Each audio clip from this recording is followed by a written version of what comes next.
राधे राधे बोलो श्री राधे राधे राधे राधे राधे राधे श्री राधे राधे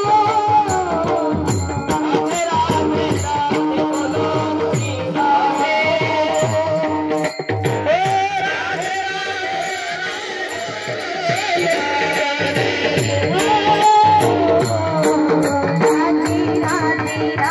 बोलो श्री राधे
सगळ्याला हात खाली काही सांगितले होते का विठ्ठल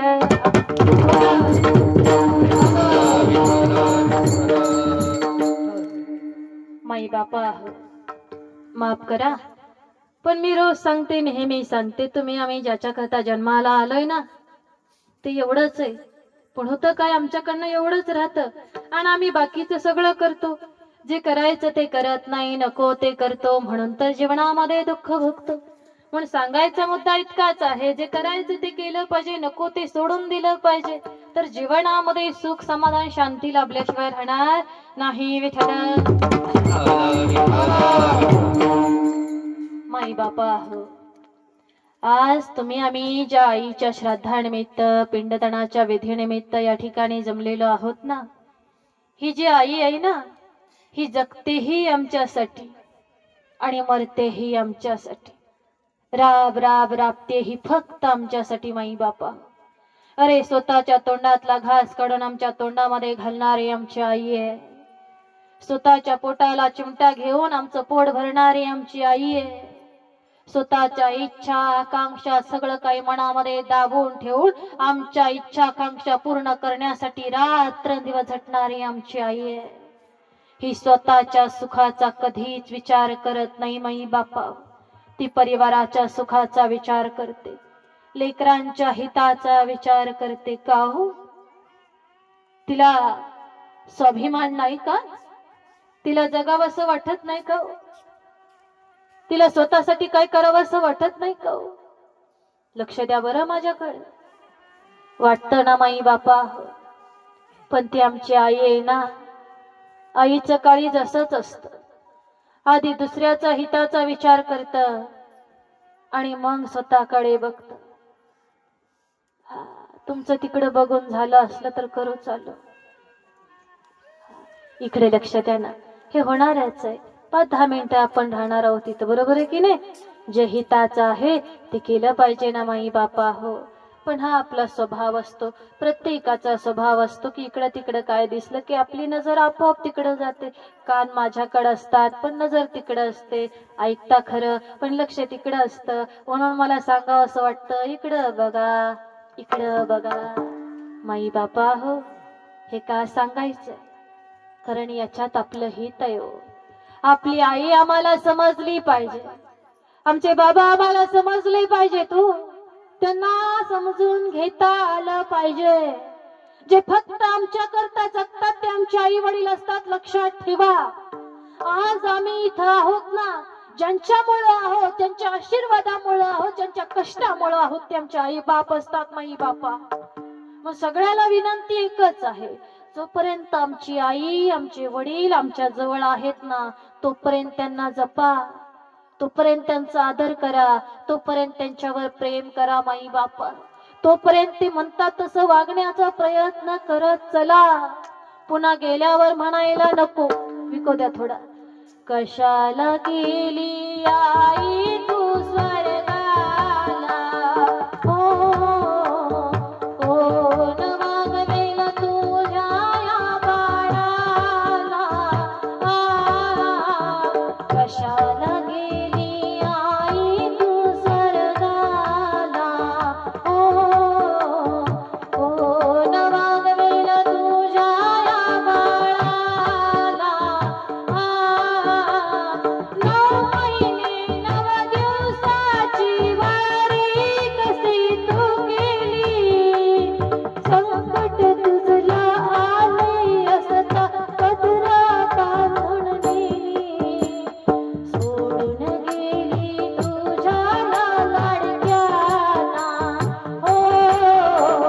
कोण वागवेल तुझ्या बाळाला.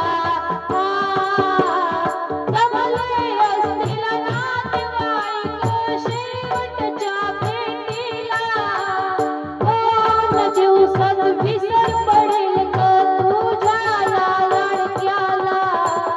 निघून गेली आई वनवासाला, कोण वागवेल तुझ्या बाळाला. मानव कोण कळेना आई मजला. जिकडे तिकडे पाहतो तो बहुमान पैशाला.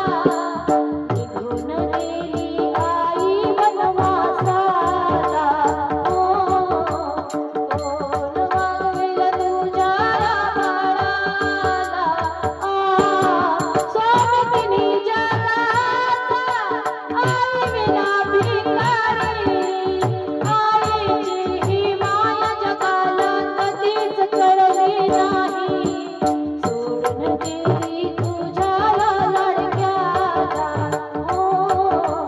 कोण वागवेल तुझ्या बाळाला. कशाला गेली आई तू स्वर्गाला, कोण वागवेल तुझ्या बाळाला. कशाला गेली आई तू स्वर्गाला, कोण वागवेल तुझ्या बाळाला.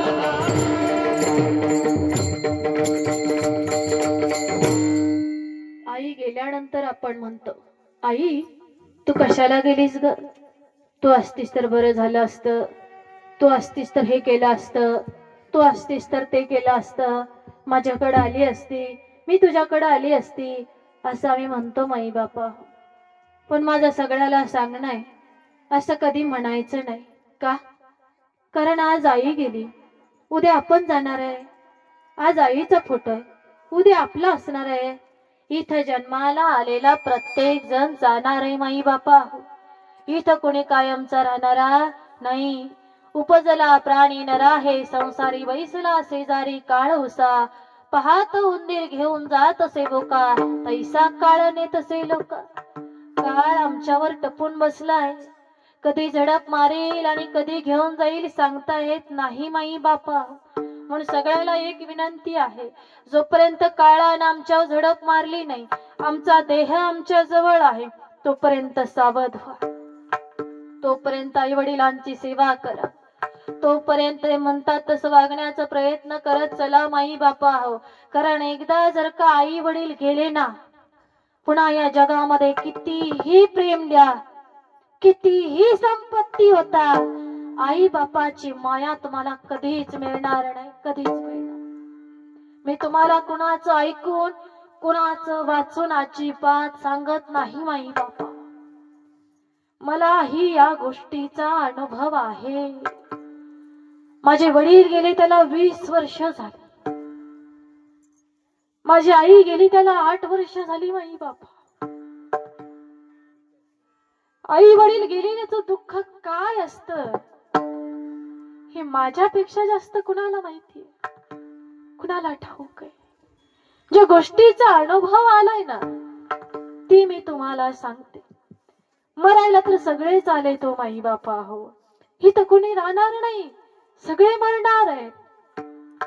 सांगायचा मुद्दा इतकाच आहे, जोपर्यंत आहेत ना तोपर्यंत जपा, आहेत तोपर्यंत बिलगून घ्या, भेटून घ्या, मांडीवर झोपून घ्या.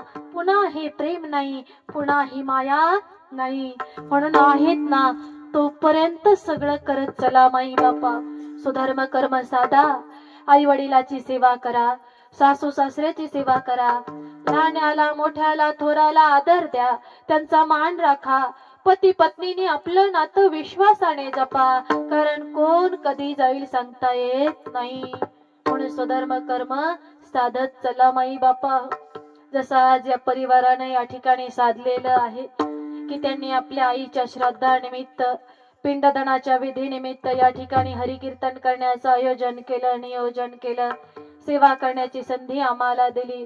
म्हणून उगल मुगले परिवारातील सर्व सदस्यांना या ठिकाणी पुन्हा एकदा मनापासून धन्यवाद.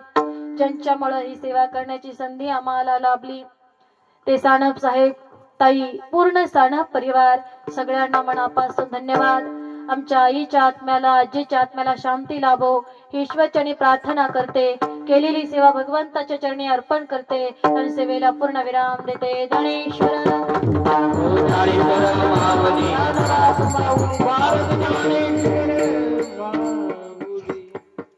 माई बापा, जाता जाता फुलं वाटून घ्या फक्त एक दोघा जणांनी. जाता जाता आपल्या सगळ्याला एक विनंती आहे की आम्ही नातेपुते शहरामध्ये जो पुणे पंढरपूर हायवे आहे बायपास, या बायपासच्या नजीक न बोलता वाटा, या बायपासच्या नजीक जमीन घेतलेली आहे. तिथं श्री सद्गुरु संत बाळमामा वारकरी शिक्षण संस्था, मुली आणि मुलांची, शिवाय मामांच्या मंदिराचं काम चालू आहे. काम मोठं आहे, जबाबदारी मोठी आहे. म्हणून आपल्या सगळ्याला विनंती आहे की आपण संस्थेच्या कामासाठी मदत करू शकता. तुमच्या शक्तीनुसार, तुमच्या इच्छेनुसार, फुल नाही फुलाची पाकळी तुम्ही संस्थेच्या कामासाठी मदत करू शकता. या संस्थेचं जर का वैशिष्ट्य सांगायचं झालं तर हे आहे माई बापा की संस्थेमध्ये मुली आणि मुलांना उत्तम अशी राहण्याची सोय केली जाणार आहे. शिवाय त्यांचं शालेय शिक्षण, सांप्रदायिक शिक्षण उत्तम गुरुकडून त्यांना दिलं जाणार आहे. या लेकरांच्या शिक्षणाबरोबर त्यांच्या शरीर स्वास्थ्याची काळजी घेतली जाणार आहे. त्यांना उत्तम आहार दिला जाणार आहे. आहारामध्ये गावरान गाईचं दूध आणि बदामापासून बनवली जाणारी थंडाई देण्यात येणार आहे.